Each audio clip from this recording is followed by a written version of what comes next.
Hey everyone, I'm David. I'm with, Yusuf. and welcome to episode 2 of the New Wave podcast. Huge thanks to Avistar AI for sponsoring today's episode. So, today we're going to be talking about generative AI and its role in content production from TV shows, movies, YouTube videos, TikTok videos, and even music. Yeah, we've been looking at how generative AI has been implemented into content creation, whether it be through like TV shows, movies, YouTubers using it to create content, and even TikTokers using it to create content, whether it be the actual TikToks or like slideshows. And we found it really interesting. So today we're going to dive into how Gen AI is just being implemented into all these different types of content creation. Definitely. So, for our first story, I want to focus on recently invested by Amazon company Fable. So, Fable has this new product called Showrunner. It essentially generates AI generated animated shows. So, they recently just ran a 10,000 user alpha and they were testing how the AI generates animated shows. And it's a little bit controversial because they used about 600 South Park episodes to train their model. And South Park people actually got really upset because when you look at the images side by side of the episodes generated by Showrunner and the episodes from South Park, you can't even tell the difference. And granted, South Park isn't like crazily animated, but obviously it has its own style. So if that's their creative IP and that's how they decide to do their shows, it's pretty easy to replicate that using AI. So obviously that created a big problem. They were talking with the South Park team and it didn't end up leading to anything because they weren't really using it for commercial purposes. They used it for research. But I don't know about you, Yusuf, but I foresee there being issues there in the future because if you can easily replicate something as popular as South Park, especially in recent episodes with some controversial episodes about our president Donald Trump, I Yeah, definitely see that being a problem with people generating things as they please. But right yeah, now, the platform, they're treating it like a Netflix. So right now, they have an episode of what they call is, let me just check, it's called Essex Valley, and it is a show about the open AI and the AI space modeled after Family Guy. So you have people like Sam Altman, Elon Musk, all in their animated versions, and users have the ability not only to tune into the show, but to insert themselves into the world and edit the episodes as they please by editing what they want, putting themselves into different shows, putting themselves into different scenarios, putting Elon Musk into different scenarios. So it is pretty cool stuff, but a little bit controversial. yeah. No, definitely. Like, you were saying like South Park isn't like any like sort of like crazy animation, right? Like, it's like pretty simple. Um, But if the episodes are looking like, like almost like identical copies, right? I just wanted to know, like, if you did any research, like, like, are they allowed to do that? Like, um, like a lot of things, like, there's always like copyright infringements or like trademarks on like certain things, like, so people don't copy somebody else's idea. They'll get a patent for something if they don't want their idea to be copied, right?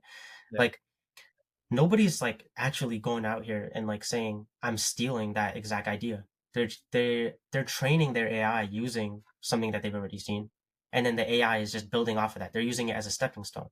But the question comes into that, like, if you're using it as a stepping stone, where does the line get drawn over how similar that they can actually look, the results be? So like, do you know anything about like whether they're actually allowed to do this?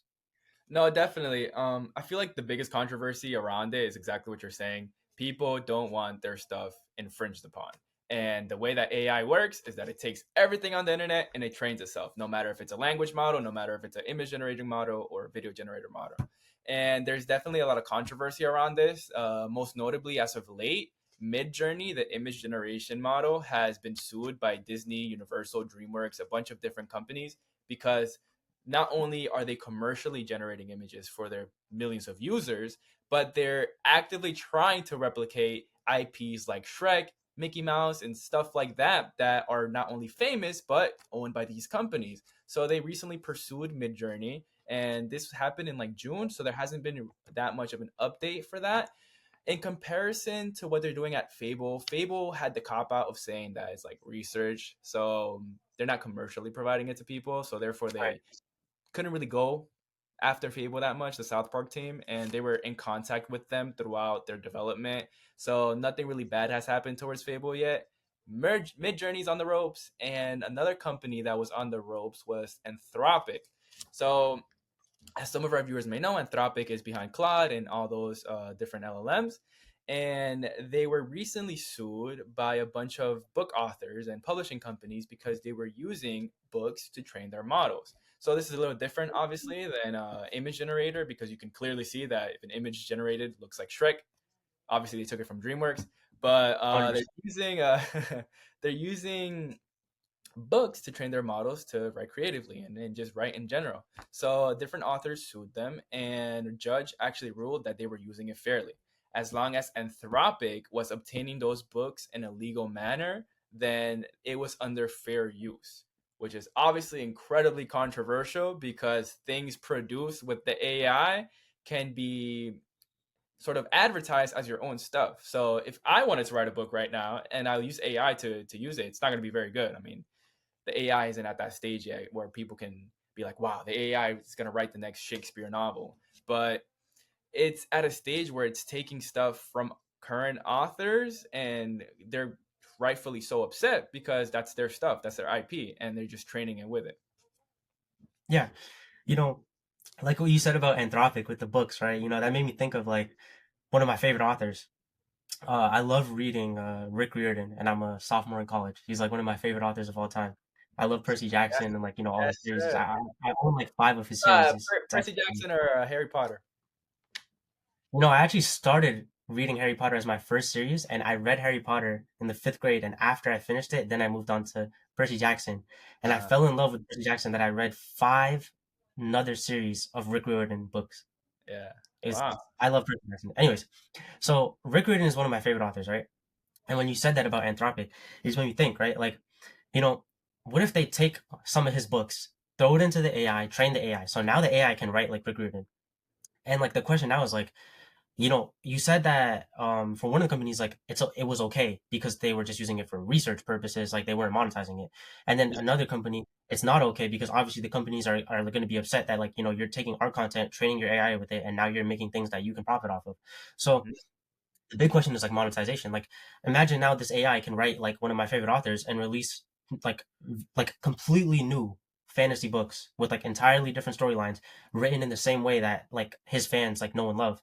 Now Yes. they can monetize that. They can make money off of that, which like honestly I would say puts him at risk of being out of business. And AI is gonna make a book really quickly. It's just gonna yip yap and like generate it while he has to take his time and think of these thoughts and write the book. So like it's definitely like an ethical issue at the same time, like of like whether training the AI with like using these things is actually going to be helpful for the person that they're taking it from. Yeah, it's honestly really hard because I honestly see both sides.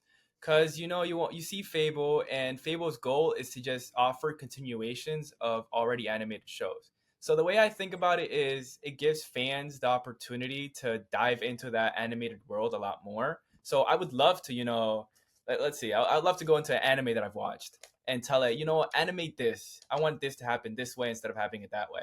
And it's like really creative for the person to be able to see that without just using your imagination. And granted, people in the past have used their imagination, and it's gone like great for fan fiction. But I feel like these tools are a way for them to immerse themselves into the world a lot better. But at the same time, it's really easy for somebody to just infringe upon already existing characters. And you can see Midjourney. Midjourney is commercially providing these things. So they're generating these images that look like Shrek, that look like Mickey Mouse, that look like all these characters, and providing it to customers, and they're earning money.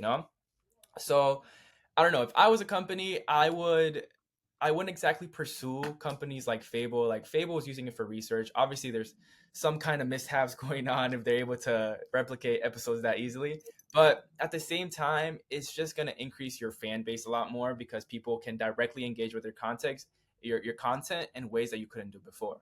The way I think about it is like, Pokemon, the biggest IP in the world is Pokemon, bigger than Harry Potter, bigger than Star Wars, bigger than Yeah. anything, right? um I love Pokemon. I've loved it since I was a child. I have a DS right here next to me. And I have the Pokemon TCG app on my phone. I like to play it before I go to sleep. trading cards are huge. Like if you go to Yeah, Target, try to get some trading cards, you're not gonna find anything because there's a bunch of scalpers. But yeah. ever since I was a kid, I would love playing like the DS games, right? And I only recently got a DS. Back then, I didn't have one, but what I did have was a computer. And a lot of Pokemon fans who are good at coding and good at like making games and stuff have learned to make Pokemon fan games. So they make fake Pokemons, they make fake storylines that aren't canon to Pokemon. They're not from Pokemon themselves, but they obviously use Pokemon IP, like the Pokemon, the design, stuff like that. And there was this really popular Pokemon game called Pokemon Uranium, and it was 100% created by fans. It was 100% like fake. It wasn't officially from the Pokemon company, Niantic. And they essentially got like wiped off the face of the planet because the Pokemon company basically told them, yeah, I don't want you guys to make this anymore. I don't want to see Pokemon associated with this. And they basically were going to get sued to oblivion if they were continuing developing that game. So the game is like half finished. You can still download it some places. But I say this to say that a lot of companies are worried about IPs getting used, but sometimes the community just wants to engage with those IPs and just work with the stuff that they love. You know, they weren't making money from that game. It was just a community of people who love doing that.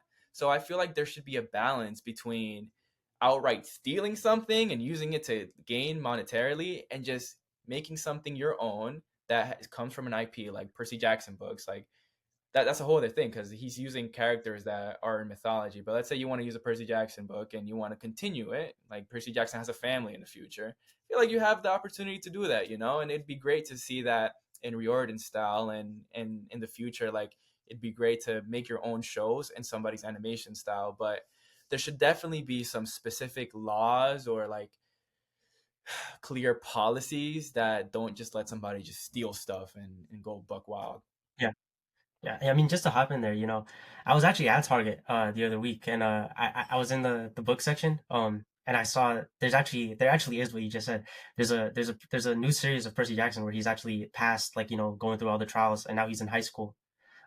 There's a series on that. You can check it out later. Yeah, School? I thought he was already in high school. yeah. I thought he was already in high school too, but it was surprising to me. And it takes place after he does all the trials.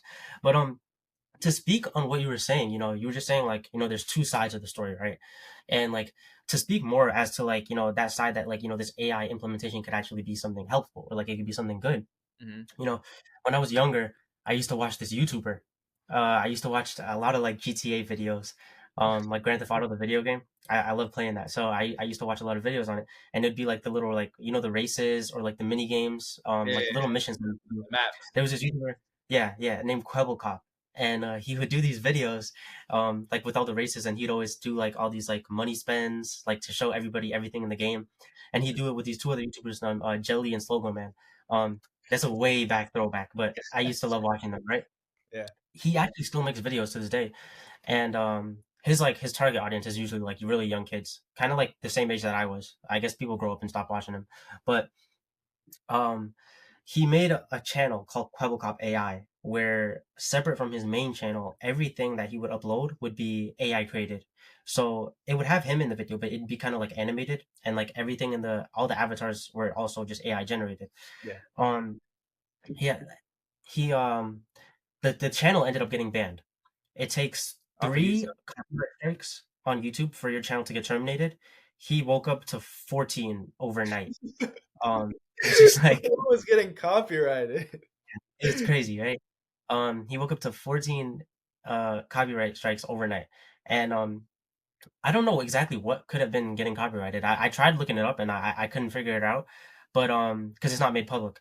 But I would just assume that, like, YouTube was not a fan of him not actually creating like original content, Yeah. and being able to like possibly like monetize, like, AI content. The channel has like over 1 million subscribers.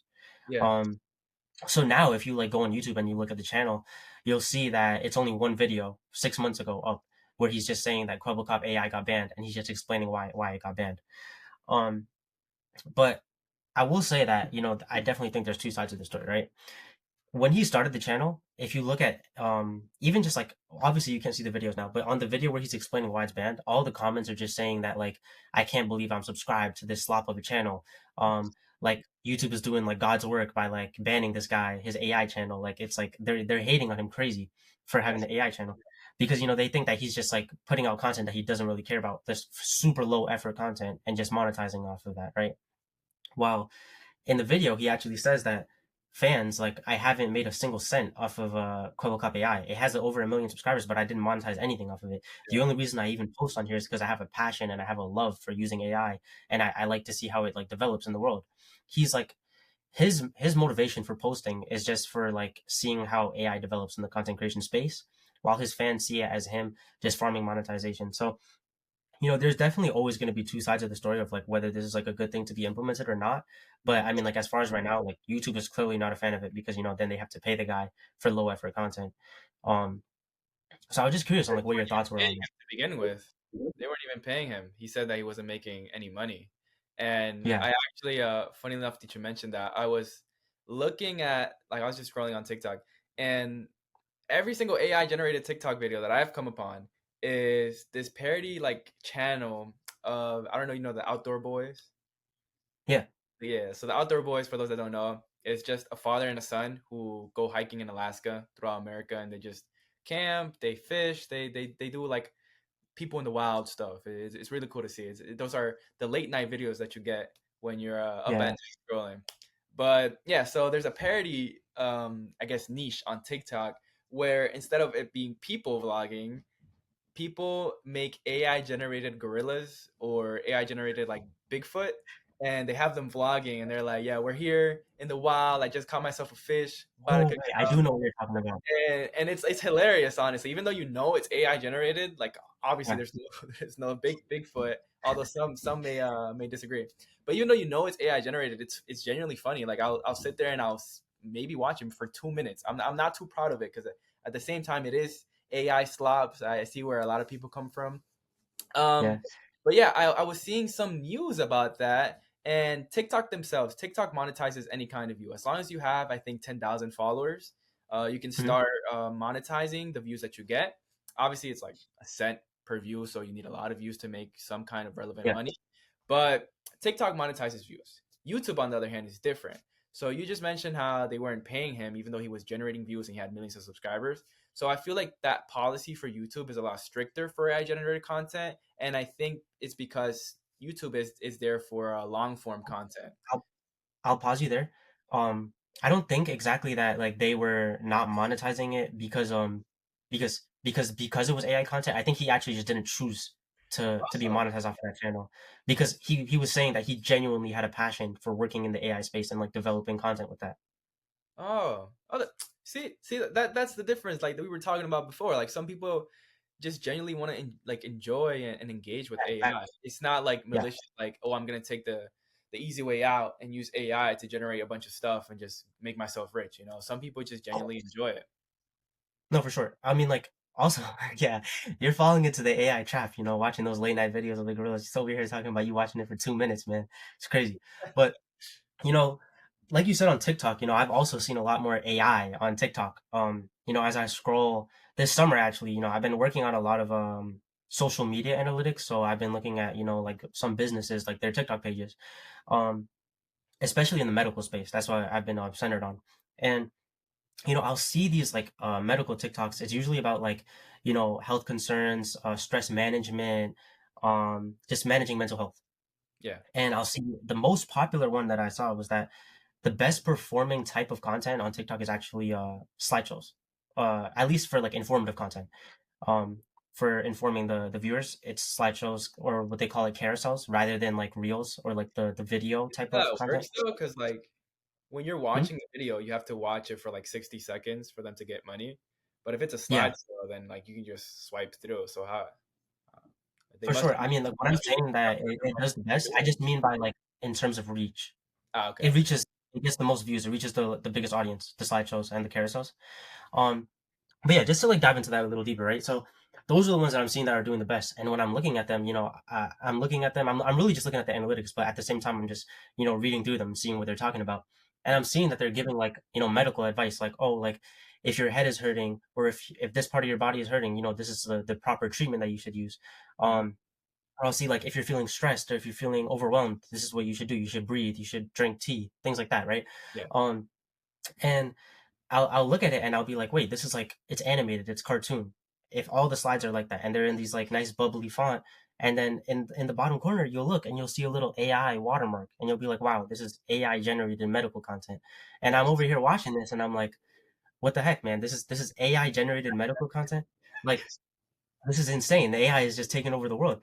Um, the question that I'm really trying to get at here is like, some of this information is stuff that should be given to you by a medical expert, like a Yeah. doctor. Um, like, who is the AI to tell you that if some part of your body is hurting that you should do this instead of just go to a doctor and get, like real treatment? Mhm. People are like very gullible. Like we know that. Like, people will see something on the internet and believe it. I mean, Like that's that. even before AI, people would like search up like, "Hey, my head hurts and I have a raspy throat. What's going on?" Yeah. And then Google Google will telling you like, you have stage "You're 5 about to die cancer. in 5 days," and then the person Exactly. would believe it. Exactly. See, that's what I'm saying. Like, and as like AI visuals to get more developed and like better over time. Like we're seeing all these videos. Like I've seen videos of like a horse on a diving board in the Olympics diving into the water. And it looks so real. Like like in the comments they're always saying, "Yeah, I'm definitely getting scammed when I'm older." Like Yeah. like people like AI is becoming so visually real that it's Honestly, crazy. I think I'm growing up, or I guess I'm older now, but I feel like we're getting older in a world of AI, and I can't believe like both people who are older than me and people who are younger. Because think about it, like kids who are scrolling on TikTok these days, all they see is AI stuff. Obviously, there's still like real people on TikTok, real people everywhere. But as they grow up, that's all they're gonna know. Like even in schools, all they're gonna know is ChatGPT. So I'm Yeah, really curious how that's gonna work. did you know that ChatGPT is expected to overtake Google as like the main search in like 2 years? I did not As know. like the main way of people finding information. It's crazy. People are gonna go to AI before anything else, which is absolutely blasphemous to me. I think like it's very helpful for doing like small tasks that you want to get done, but like as far as like it being your main go-to thing for advice or looking for a thing, I think that's crazy. It's genuinely becoming such an integral part of our world. Look, we're almost going to be relying on it soon that it's a necessity. Yeah. Yeah, and just to get back to the TikTok thing, I was Yeah. when you were talking to me about the carousels, I was thinking about this one creator that I saw the other day, and he just does like a bunch of side hustles. So like he'll wash cars, he'll power wash pavements, like he just tries different side hustles to make a lot of money. And his Mhm. most recent video was trying TikTok AI generated content. And he wasn't doing the gorilla videos I like or the carousels that you're talking about. He was doing these like couple quizzes. So on TikTok, there's a bunch of like 60-second videos that would be like, what would your couple choose? Oh, I know these. I see them all the time. Yeah, and Yeah. they'll be like, would you couple choose pizza or a burger? Yeah, yeah. Stuff like that. Those are AI generated? Sorry, what? Those are AI generated? I see them Those all the are time. those are AI generated. So the scripts is AI generated, the videos are AI generated, the everything from the storyboard to the output. And the guy was saying that for a year he was uploading those every day. He was uploading like six using CapCut, using ChatGPT, using the video generators, and he ended up making $7,000 eventually, which is just ridiculous to me because he had maybe like 10 minutes of effort in a day, and it just goes to show how easy it is both to like take advantage of the opportunity, but how easy it is for people to like not get tricked, but to see these things and think like, oh wow, someone's making these videos. Because obviously when you see the gorilla videos, when you see like the horse jumping off of a longboard, stuff like that, you're like, yeah, yeah, this is AI. But when it comes to those carousels and to like these couple quizzes, like you're not really thinking about AI in the moment. They're sort of distracting your mind by putting in a different like subject, making you think about your mental health, making you think about your significant other, and then at the end of the day, it's just AI content, which again goes back to I guess the theme of this podcast today has been two sides of every story because you have people who are making content because they love it, they're making these gorillas go into the forest because it's funny, and then there's people who are just making content to make money, and that's where things start getting bad because you're not a doctor. Why are you posting these videos about medical advice and easily just replicating them with AI? It's really easy for people to get tricked these days, and I can't imagine how worse it can get in the future. No, yeah, definitely. I think like the biggest thing of this podcast today is, there's always two sides. Like you said, that guy, he put in all those low effort videos using the AI. He made $7,000. But if you didn't tell me that, like I said, like I know the videos. I see them all the time. I send them all the time. I share the videos, and I share them all the time when I see them. So like, I'm part of the people that are seeing this. Like I'm unknowingly knowing that I thought somebody was here sitting over here editing that and posting it, not knowing I'm just sharing AI videos all the time, right? Yeah. And then he made $7,000. You see, like for something as simple as that, like a little couple quiz that takes him 10 minutes to do with the AI, and he's making 7 grand. You see how much of a bigger problem it could possibly be for companies whose Yeah. movie is getting an AI trained off of them, an author whose AI is making a book trained off of them. Hmm. Like for much larger markets than a simple um couple quiz. Like the world, the world for monetizing AI is going to be so huge and it's so upcoming that it's almost scary. And I think more rules and regulations need to be put in place because obviously, like that one company is getting away with it for doing it for research purposes, but at the same time, when people start training based on things that they see and they start monetizing it, it's going to be a lot of money having to get shared out. And when AI is becoming such an integral part of our world, like it's going to be everywhere, that's going to be a lot of money to share out.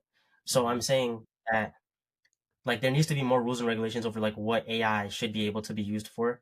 But then at the same time, there's always going to be two sides of the story, and that some people are going to want to use it just to test and see how AI is developing and getting better. Yeah. I think we all know this. We all experience this. We all live it. AI isn't gonna go anywhere.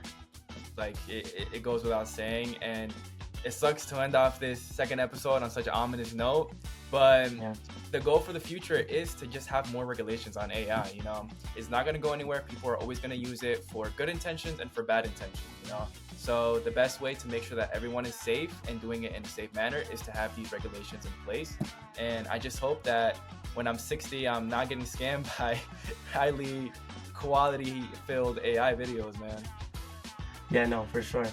I mean, what a second episode, man. I mean, it was so fun to talk about all this like AI and generative content. I mean, like let's be real, like we're seeing it every day. We're seeing it. We're probably gonna be seeing it in our TVs soon, on our phones, on our calls. The AI, Apple is implementing AI into the new software things. It's crazy.